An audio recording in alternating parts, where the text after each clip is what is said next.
All right, kicking it off. All right. What episode is this? Three or four? One of those. Yeah. 4. This is 4. Okay. Yeah. Awesome. All right, we're obviously getting the hang of it. Yeah. We're doing good.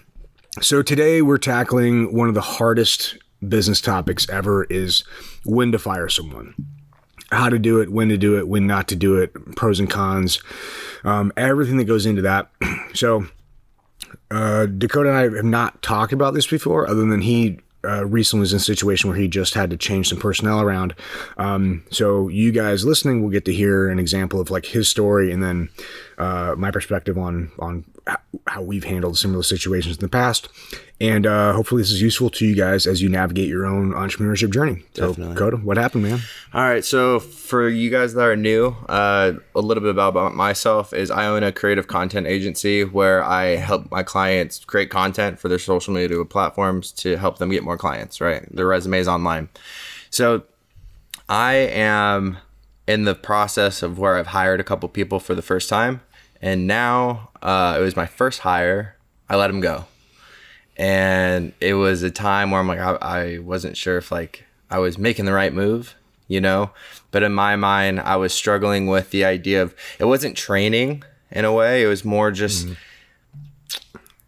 I was paying someone to do a certain job. Right. And I was more stressed about him working than it taking away from me. You know what I mean? If that makes sense. Yeah. What was a trigger point for you where you realized that, shit, I got to let this guy go? It was for me just constant notes of same repetition of just errors, same things popping up over and over. So the same errors over and over again. Yeah. Yeah. That's I think something that is super key for us and for anybody. If you want to keep progressing in business, you got to understand too that like you can't just fire everybody that makes a mistake, because mistakes are going to happen. You're going to make mistakes. I make mistakes. Everybody on our team makes mistakes at one time or another. But the important thing is that one thing we don't allow here is making the same mistake twice or more than once, because that's indicative of somebody who's not learning and not progressing. So that makes sense, man. We have had similar situations where we've had to let go of quite a few people here over the years, and it's always been some variation of that. That was always the catalyst for us, that tipping point for us was, okay, is this a lesson that they should know, or is it just a mistake? And you know, why did it happen? How did it happen?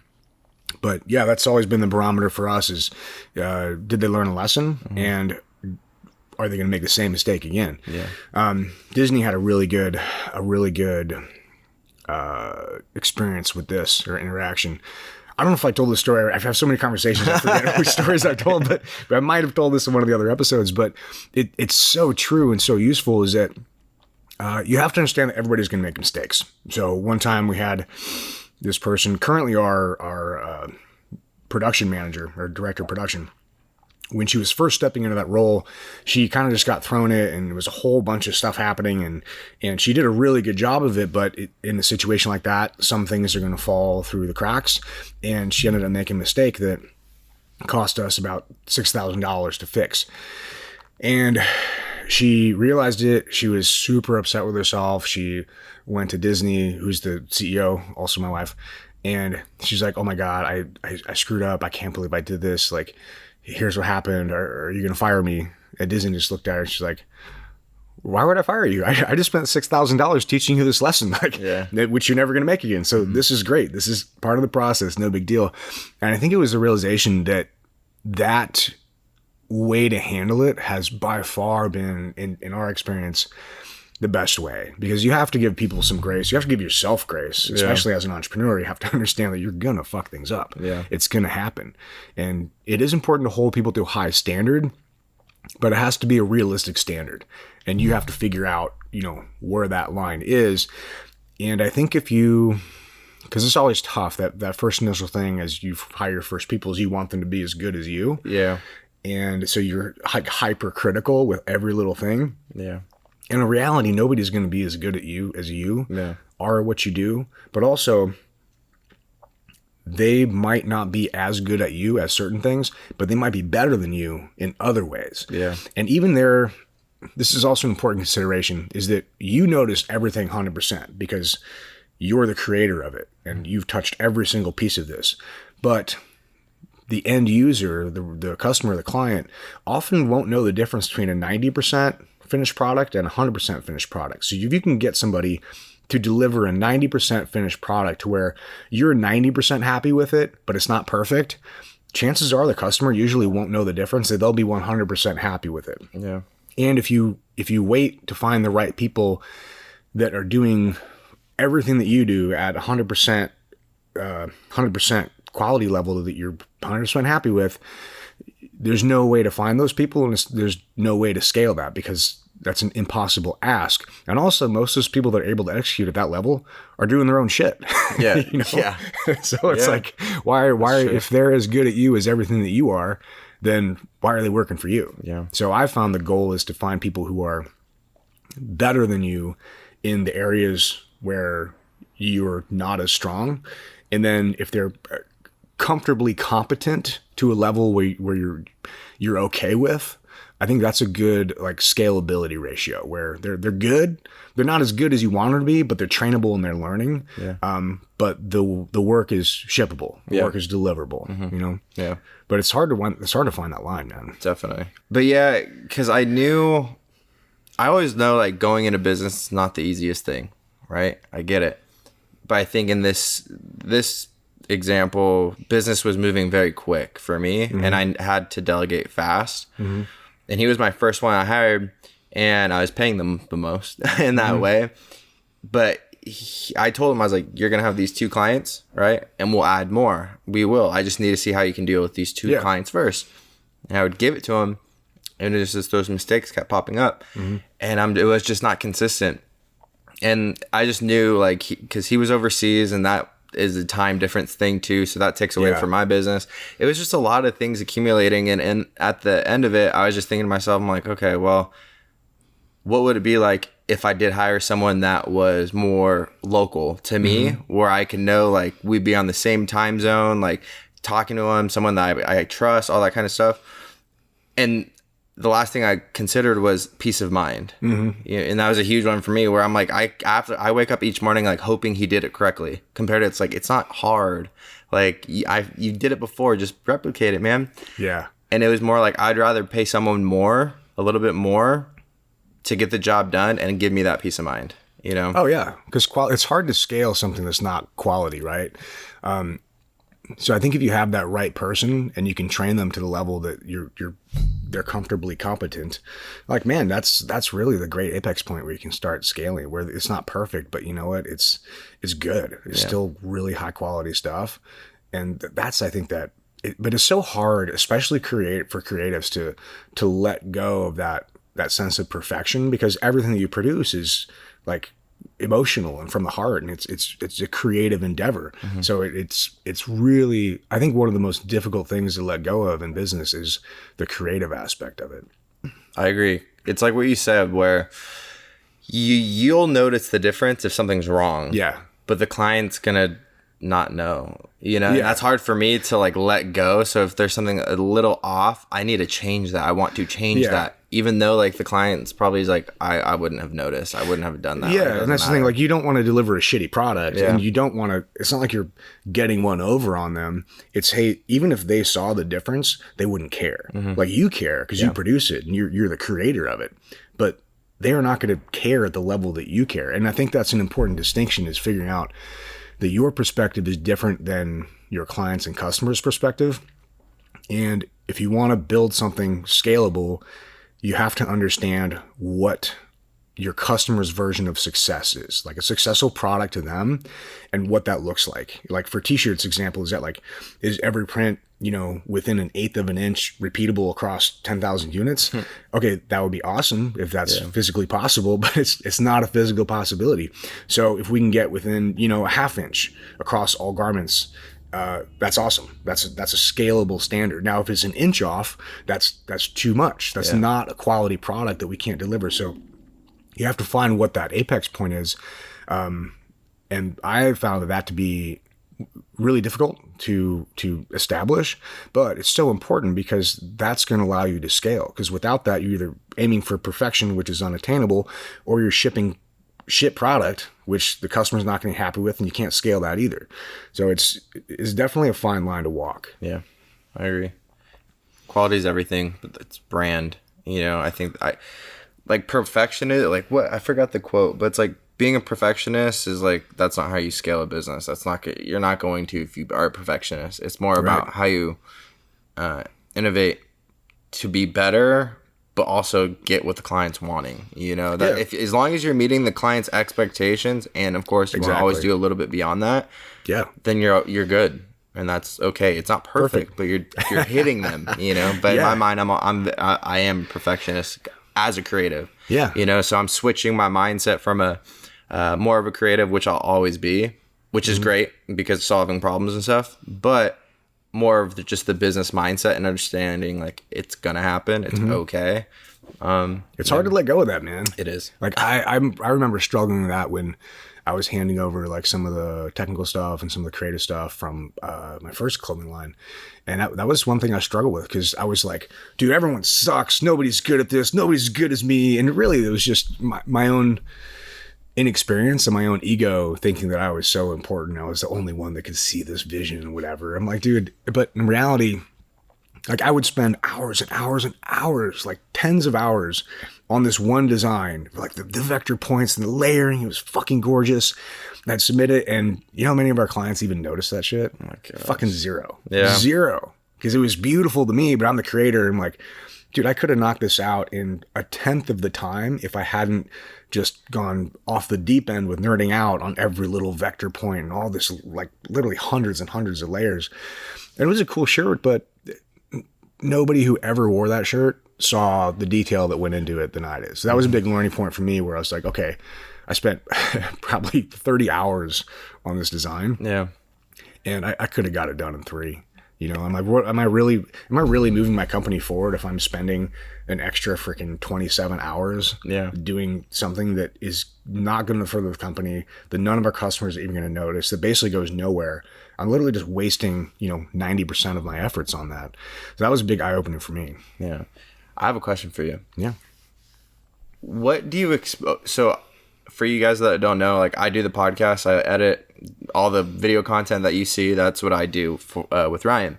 But I want to know your opinion of like being the avatar of my clientele. Like, what do you expect from me? Is it a perfect quality content piece, or is it something that's saving you time that you can put out to have recognition of who, like your brand?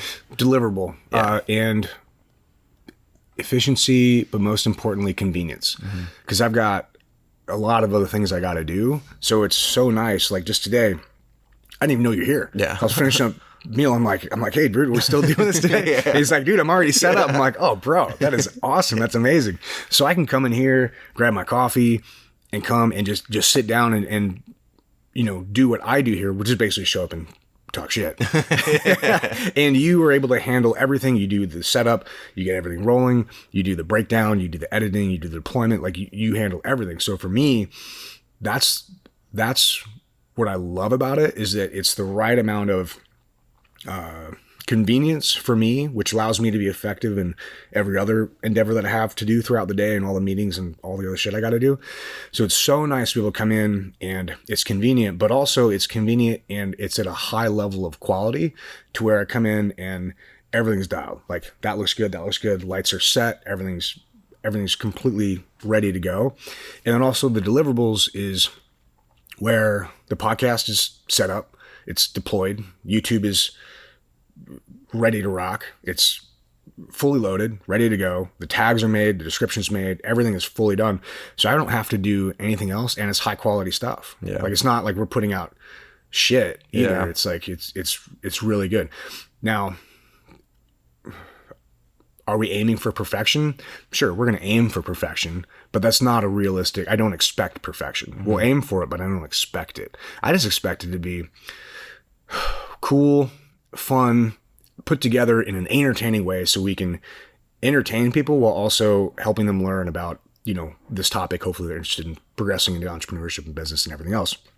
But if we can present that to them in an entertaining way that doesn't take up a whole lot of my time because I have to do a bunch of other shit, that's success to me. Yeah. That's perfect. And you do a fantastic job of that. Thanks. I appreciate that. Because to me, sometimes when I'm doing all of it, like in the beginning, I was just creating content for myself and like the music video world. That's what I was doing. Mm-hmm. But now it's like, okay, I'm creating content for these people to bring value to their new possible clientele or potential people they're going to work with.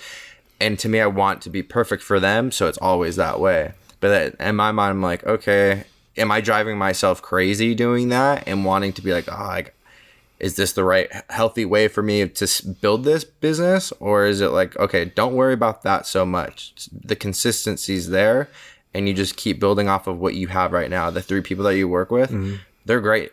I love the team I have. I think I'm just, it sounds, I'm just really exhausted. Yeah. I'm just tired. Yeah. Well, I think that's also, you touched on this a bit. I want to expand on it, is that it's so important to figure out what success looks like to the client and then find alignment on that. Because that's going to let you know where you can draw the line and be like, okay, I want to go here, but the client's super happy with this. I don't need to spend another 3 hours doing something that only I'm going to notice. Yeah. So, and we talked about this with like the likes and the views and all that. And like, I don't give a shit what our likes and our views are. I don't care if, 10,000 or 1 million people like it. I care if the right dozen people see the information and if it touches them and helps them. And then that converts into, clients for us and broadening, expanding our knowledge with the right people. I don't give a fuck. I don't want to be famous. I don't want everybody to know who I am, but I do want the right people to know who I am and know who we are and what we do. But it was us just having that conversation. You're asking me like, hey, I can do this. Like, how do you want me to do it? And me explaining what my expectations were really gives you the guiding left and rights to be like, okay, now that I know what success is, you can move forward towards it. And then we don't have to worry about it. And I don't have to question it or be like, oh, what are we doing? Why are we doing this? Because you already know where we want to go with it. Exactly. But that also comes down to, like in your business and my business, training, right? So are you asking, and this is something we ask ourselves every time somebody's fucking up in a position or a role. One of the things we always ask ourselves is, are we asking a fish to climb a tree? Yeah. So I think I probably already said this story before. Yeah. But it's good. It's like true though. Well, it's so true. What you say about everything in business, everything goes back to it. So it's always that way. Most businesses are 99%. Say what you're going to say. No, so Einstein has a great quote that I'm probably butchering it, but it goes something along the lines of, if you judge a fish by its ability to climb a tree, it will forever go through its life thinking it's a fucking useless idiot, right? Mm-hmm. And it goes along the same lines for people. Like and this is something we ask ourselves when somebody's screwing up is, are they really screwed up, or are we just asking a fish to climb a tree? And in the case, there have been cases where we're like, shit, you're right, this person is not ideally suited for this role, so we found them a different stream. We're like, hey, we're not going to ask them to climb a tree. We're going to get a monkey to climb a tree, but this is a great fish. So we found a stream for them, and now they're accelerating that role. They're really good in that role, and they're happy, and it moves the business forward, and it's great. And they weren't good in the position that we put them in. Doesn't mean they're bad employees or bad people or anything. It was my fault for not understanding what their assets and capabilities were personally and putting them in the wrong position. So I think it's very important that before you fire anybody, ask yourself like, okay, did I fuck up and put them in the wrong position? Mm-hmm. And before we let them go, because hopefully you hire them and they're a good person, they're a good culture fit. So before you let them go, it's definitely worth looking at other avenues in the business and be like, okay, well, if this person's good at, X, Y, and Z, do I have anything in my company that I could use somebody who's good at X, Y, and Z, and give them an opportunity to prove themselves, give them an opportunity to swim upstream and go develop something, go make something. And we've had some of our best people now, some of our most capable people we have on the team, were terrible in other positions, honestly. And then we put them in other positions and they're absolutely rock stars. Mm-hmm. So I think it's very important to kind of the training aspect of it is one piece of it. Make sure you're giving them the tools to succeed and training them correctly. But also, like, are you putting them in the wrong position? Yeah. Are you allowing them to succeed? Mm-hmm. Yeah. to me, it was just, yeah, I went through all those questions, but I just think he just got comfortable. Yeah. Some artists do, where they're like, oh, this is simple. And then he wanted more work when he couldn't even handle the 2 people. And I was like, that's funny, right? Yeah. Do you understand how bad of a job you're doing right now? I'm not going to give you more work. Oh my God, you can do, like, you're an editor. I've seen your work. That's why I got you the first time. Yeah. But I'm like, just show me what you're doing with 2. I promise I'll give you more people. Like, I'm working on stuff personally right now that I want to give out to you guys, but I need to see the growth first. Yeah. There's one of my editors, he a rock star. It's like, I send him the projects all lined up. I'm like, I just need them by like 3 days. Fool knocks them out in a day. Wow. Consistent. Awesome. And I'm like, okay, you're a rock star. Like, I'll hand you another client. And stuff like that. So it's like finding the right people that are the fit. It's always just... It would be interesting to see how his workflow and work process is different than the other guys too, because what I found when we do like creative or technical work, a lot of it comes down to like, if you want to replicate somebody who's good, we will literally dissect how they look at the screen, how they move things, how they prioritize all the different elements that need to go into something. And if they're really good, we'll develop the training protocol for the entire team based around that person's workflow. And that's been super helpful because because what we do is there's a lot of moving parts and it's fairly complex. So if we don't organize things and structure things correctly, it gets to be a disaster. So we have to be very strict with the workflow, but we weren't initially. We're kind of all over the place. But through analyzing some of the really good brand managers and how they were working, realized, oh shit, Jackie's system is awesome. It's really dialed in. We should start implementing this system at scale and standardizing it for the rest of our crew.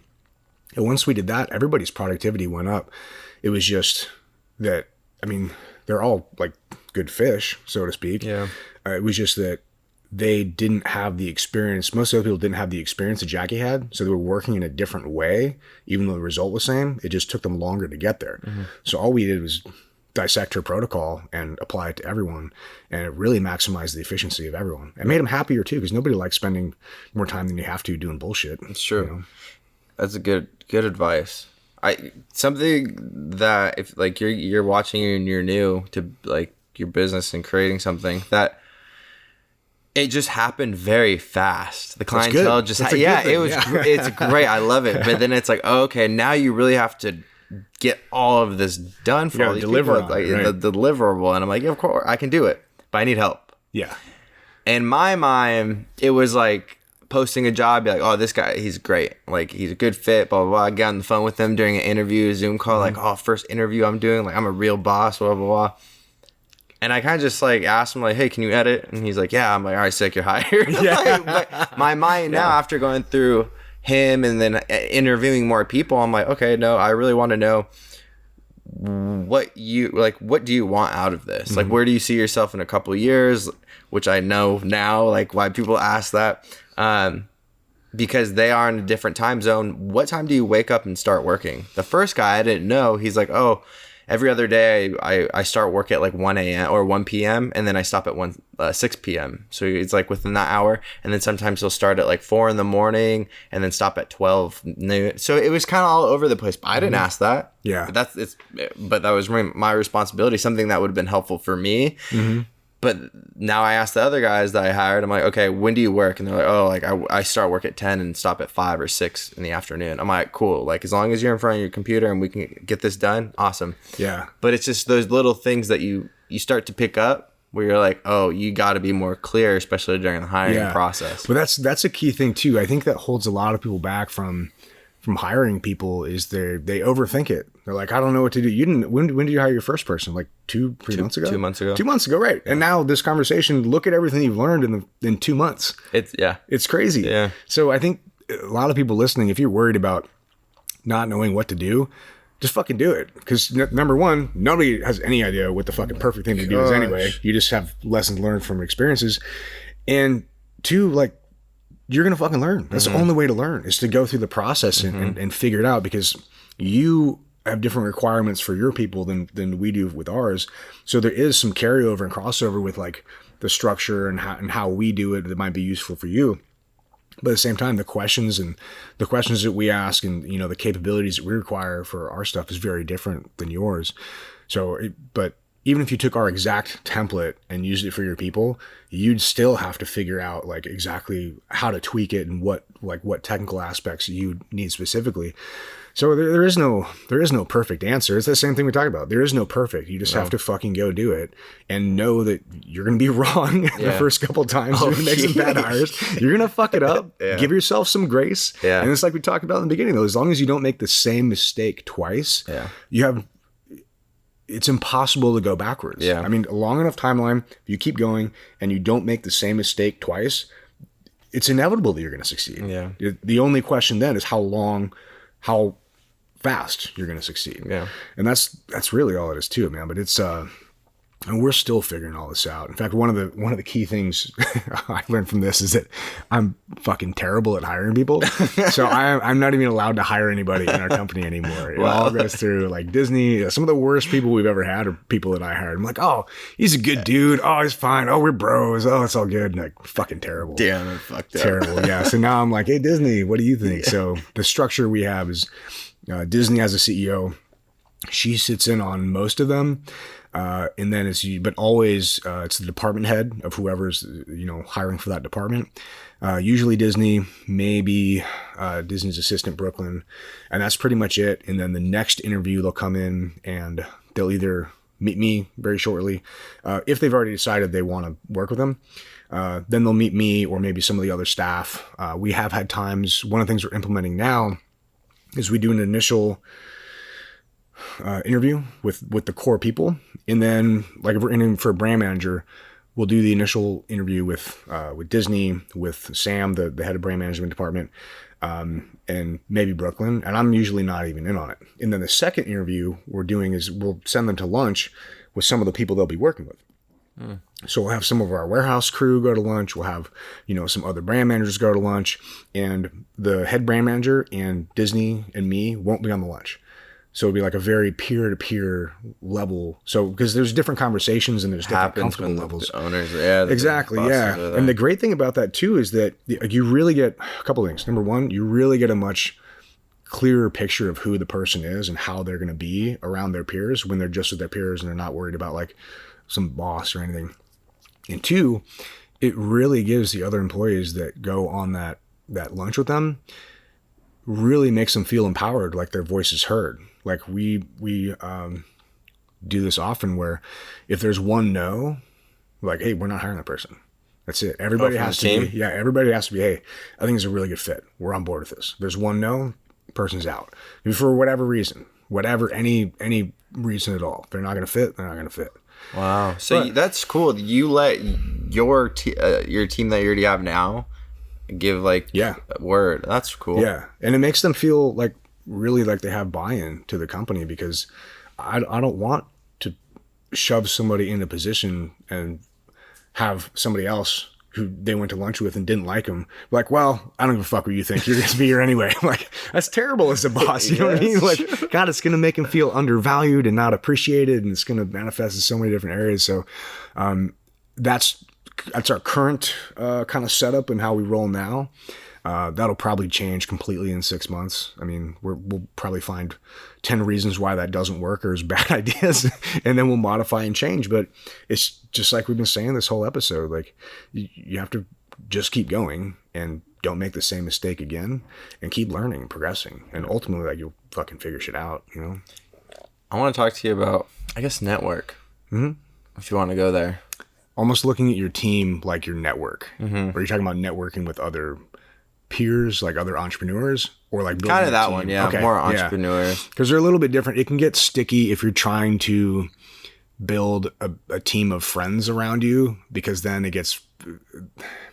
it's very difficult to control and manage that, because people tend to take advantage of, you know, any opportunity they can, and they work less, and they're, oh, we're drinking buddies, so I'm just gonna come in an hour late. Whatever it is, it gets a little bit sticky. But as far as if we're talking about it from like a peer-to-peer, like entrepreneur to entrepreneur network, dude, honestly, entrepreneur is a fucking lonely road, man. Mm-hmm. Lonely fucking road. And the weird thing is, all your friends will be into it when you just starting or you're not very successful and they're like, fuck yeah, dude, we got you. We're down. Oh, this is gonna be awesome. We're gonna promote you. It'll be great. Like, oh, and then as soon as you start to get successful, it's like, yeah, it's cool. Whatever, whatever. They start to resent you a little bit. Yeah. And when you get really successful, like, fuck that guy.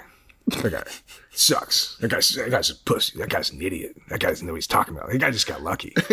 Tons of shit. And that's just what happens because human nature, most people want you to be successful, just not more successful than them. And when you have a peer group, because your peer group will change as you accelerate and grow.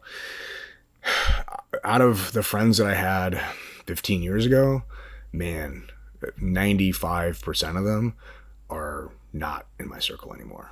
Not in my circle anymore. There's a few of them that they're still around and we're super tight with.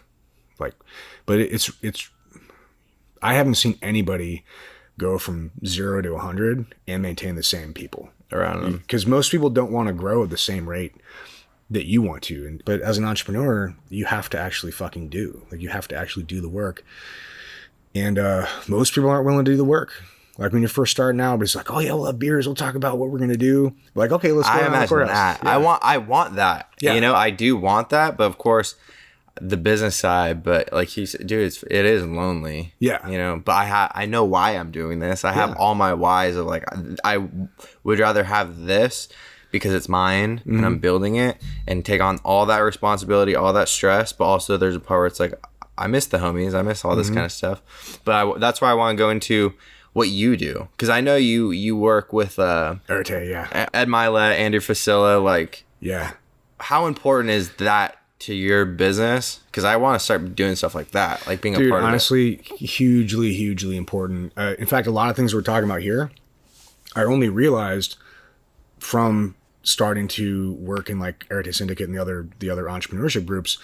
And this is my 15th year in business, and I didn't even start doing that until like 3 years ago. So 12 years in, I had pretty good experience, but there's so much I didn't know. And I didn't realize the biggest thing those groups give you or gave me was perspective. It was incredibly useful to hear guys like Andy and Ed at, whatever $500 million they're doing a year, to have them talk about the problems that they're facing and the shit that they're dealing with. And it really made me realize, like, dude, that's not any different. Like, they're dealing with almost the exact same problem I am, just decimal points in a different place. So it really made me realize, like, okay, I'm not fucked up. This is just part of the process. I just have to go through learning, getting punched in the face, learning, punched in the face, and get up and keep doing it. Because I was looking at those guys at that level and like, shit, it never ends. It never fucking ends. This is just part of the journey, part of the path. And if you want to walk this path, it's full of fucking tripwires. You're going to get, bit by a snake. You're going to get punched in the face. I mean, you're going to get kicked in the gut. Like, it's going to happen. And that's why most people don't walk this path.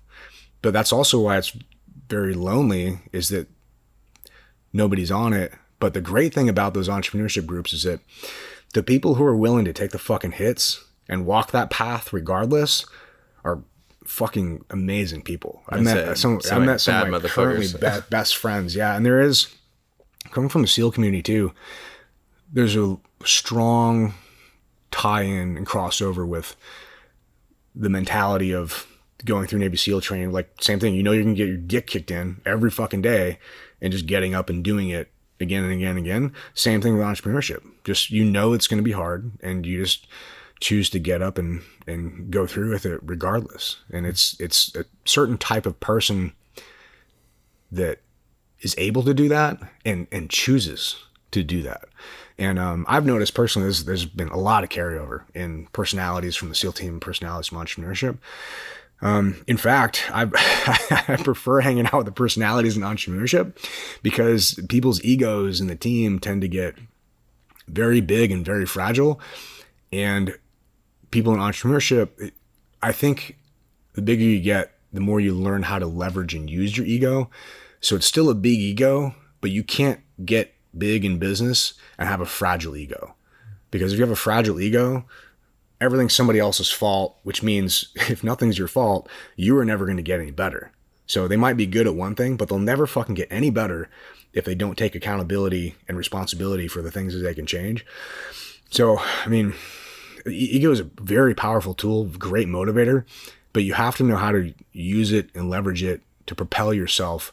And you have to be willing to take the hits to your ego in order to understand what you did wrong in every one of these mistakes we've been talking about in order to learn and progress. Because if you don't do that, you're just externalizing everything. And it's like, oh, this is this employee's fault, or this person's fault, or this whatever fault. Now it's external. Now you're just fucking firing people left and right for nothing. So you can't get past a certain point with that style. It's just fucking impossible due to the physical nature of humans and the structure of things. So, but yeah, that was maybe the biggest thing that I learned was that we're all the same. Yeah. We're all dealing with very similar shit. It's just, just part of the process. But those groups especially are really great because you get to see from people who are doing that, but also there's people beside you that are maybe sitting next to a guy who's, doing a little bit less than you or the same as you, or could be doing 100 million, and they're all very interesting people to talk to. But yeah, it's just, you need somebody to talk to on that shit. And there's no better people to talk to about that than other people who are walking the path with you. Already doing it. Yeah, there's different flavors though. So Arete is very aggressive business style, not in a hardcore way, but in a hardcore we're gonna get fucking results and do it ethically and do it honorably and do the right thing. There's other ones I was in EO group, a entrepreneurs organization here in San Diego, and it's really good, super organized, but I left it because it just wasn't very aggressive. Guys, there's guys doing big business in there, but just the mentality wasn't very aggressive. And they're what do you mean? When you say aggressive, I know, is it rah, we're going to get this shit with the other one? Or is it so kind of just as an example, it's okay? Yeah, as an example with EO, I was at the time, I think we were doing maybe just over $1 million or something like that. And I was like, okay, I need to learn from other entrepreneurs. So I went in there, talked with them, and one of the requirements for EO is you have to be doing over $1 million in revenue to get in. So everybody's on a similar level. But once I was in, my mentality is I want to build a big fucking company. I want to do big shit. I want to do it quickly. I'm already impatient with where I'm at now. And they're not like that. They're like, well, let's have a barbecue. Let's have drinks. Let's talk about our family and my pool. And I'm like, so I don't give a fuck about your pool. It's a kickback for entrepreneurs. It can be that way. That's what you mean. Yeah. Well, there's some great guys in there. It's just each one of these brands or communities has a different style and a different flavor. And for me, EO, it's really good. It's just not my style. I don't want to hear about somebody's fucking, oh, my wife doesn't like my pool. I don't give a fuck. How is that helping me? I don't give a fuck if your wife doesn't like your fucking pool. This is your personal problem, dude. Yeah. Don't, I just spent 3 hours out of my day to come here and talk about this shit with you guys. I'm not spending 3 hours of my fucking day to talk about your wife's fucking pool problems, whether she likes it or not. I'm like, dude. So it was just, it's focused on different things. It's focused on longevity and flexibility and what's it called? Balance, I'd say. So it's really good. It's really good for that. If you want to stay in the, $1 to $5 million range and have a great life and have a great balanced life, which is probably a much fucking better idea than what I'm doing, then EO is fantastic for that. And some really great guys in there. What I like about Arete is that it is not as structured. It's more fly by the seat of your pants, but it's a more raw and faster paced entrepreneurship where it's oh, you want to do $1 million? That's cute. Well, why aren't you doing 100 million next year? Why not? What's stopping you? What's stopping you? How can we help? Yeah. How can we do this? What are your challenges and things that are stopping you from doing this? And let's connect you with people that can help and fix this. And it's it really gives you no excuse but to fucking accelerate. And it's been a huge asset for us. But like I said, does that explain it's a different style? I get it. Yeah. And there's some other ones that I've been around too. Stuman has Ryan Stuman in Dallas has a really cool one called Apex. There's different levels to that one. There's Apex Entourage and there's a middle one, then Apex Executive. So you kind of match people up with the types of problems that they have. so you can, hang out with, there's billionaires in that group. It's really cool. There's billionaires in Arete too. Have you been to, just curious, have you been with like Dan Fleshman? The Avengers group. Yeah, that was really good. Yeah. Dan puts on, he's so well organized. Dan's just a cat is a baller too. Like he has amazing events, and that he's literally one of the smartest people I've ever met in my life.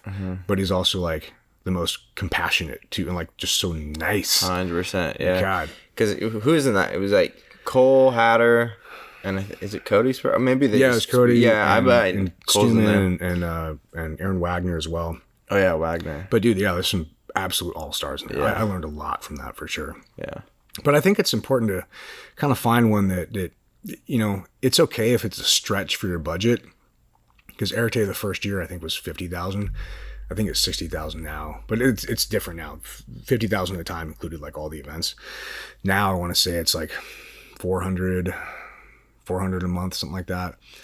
EO I think is, God, I want to say like $10,000 a year, maybe less. I'm not sure what Stuman's group costs, but I've heard really, really good things about his group. And then also I'm in Sean Whalen's group, the Lions Den. Oh yeah, which is I think. So you're in multiple groups. Yeah. So that's important. Yeah, and also like, is it just to network? Honestly, sometimes it's just supporting my friends. Like, because these guys are legitimately my friends. Like even before they started these groups, these are my friends. Yeah. So it's cool to like be able to support them because they support me, and I've learned a ton from them. So if I can, help them out by being a member of their community and paying full price for it, like, dude, fuck yeah, I want to do that, And also too, it's not charity. Like, I get a fuck ton of value from this stuff. Like, there's an Arete call today I gotta go sit on because I don't want to miss those because they always have some nugget where I'm like, oh fuck, that's the solution I needed to this problem. Yeah. So I feel like if I miss those, dude, I really feel like I'm losing money, not because of the pay, but because it's like $10,000 value here, $100,000 value. You're solving $1 million problem for me. Like, this is fucking amazing. You still have to apply it, and like they're not going to do the work for you, but it has been super, super helpful to see how other people solve challenges, and you can usually apply a similar solution to, whatever challenge you're facing. Because that's just something I know that, like what you said, where goals hit 100 million. Yeah. Why can't I do that in 2 years? Like I can. I just think about it like, okay, I hit a quarter this year. Yeah. It's like the first 3 months in, like, all right, cool. That was my goal for last year to do, and I hit in 3 months this year. Sweet. You gotta set bigger goals. Yeah, exactly. Now it's like, okay, what's the next thing? $1 million. Okay. But then it's like, it's just all math. It's like, okay, this process you just did made you $250,000. Now just multiply that until you, exactly. It's just like, oh, that's how business works. It's all systems and processes, and then you have to find the right people to implement those systems and processes. So it is a structured game. Like your product has to match your market, and you have to have it priced right.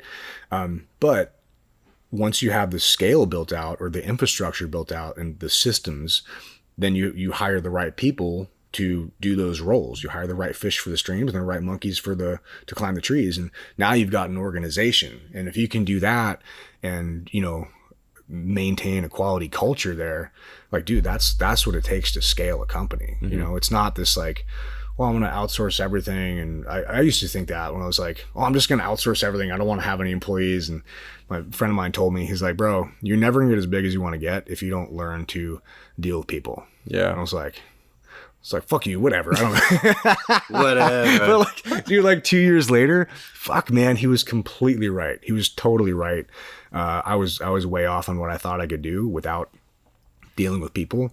There's no way to scale a company past a certain dollar amount without it becomes a people problem. Yeah. So you have to get better at understanding people. And I think, success leaves clues. I knew that. So like, I was like, all right, we're at work. Like, I need to hire someone. I need to hire people because I could think this game of like doing 80-hour, 90-hour work because we're trying to edit and get all this stuff done, where I know like, no, that's not how it's going to work. If I'm going to make a $1 million, $2 million, $50 million company, you're going to hire anyone. So just do it now. get that process down to me personally. But well, that's why I think it's so important to figure out what type of business you want to have, meaning not type of product, but like, do you want to have a lifestyle business where you can make $1 million a year and you just work your ass off? I mean, you basically have it's almost like a job, right? You have a really high paying like job, and the more you work, the more you get. And that's awesome because you can control everything. You want to take a couple weeks off, you can. Take a couple weeks off though, you're not making any money because you're running it. So it can be good. Like usually those are referred to as lifestyle businesses, where you're kind of just designing a job around something you enjoy doing, and you control every aspect of it. And that's fine. But those usually cap out around $1 million. Like if you have a really interesting structure, you might be able to a couple million, but it's really hard to build anything past like around 2 million without getting into like the people equation, the people problem. Yeah. I was telling my girlfriend last night, because I'm like, oh, I have 3 people that are helping me and all that kind of stuff.